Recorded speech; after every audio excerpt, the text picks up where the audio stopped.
వేసినాం కదా ఫ్రెండ్స్, ఇక్కడ కట్ చేసుకునే గోగాకు విత్తనాలు నాటేస్తాం.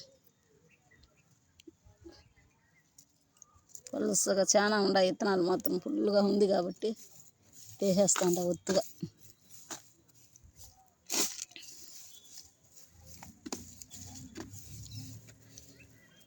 సిర్రాకు విత్తనాలు వేసిన, సిర్రాకు కొమ్మలు కట్ చేసి వేసిన, ఈ గోగాకు విత్తనాలు కూడా వేసేస్తాం. అంతే ఫ్రెండ్స్, దీంట్లో నీళ్ళు చల్లేస్తే ఆడికి ఒక పని అయిపోతుంది. అంతే, ఇట్లా అంతే.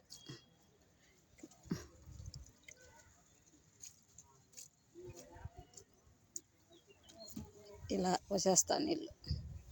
దీంట్లో గోగాకు తొందరగా, ఈ గోగాకు విత్తనాలు తొందరగా వచ్చేస్తాయి. చూడండి, ఇంకా విత్తనాలు ఎన్ని ఉన్నాయో చూడండి. Bye friends.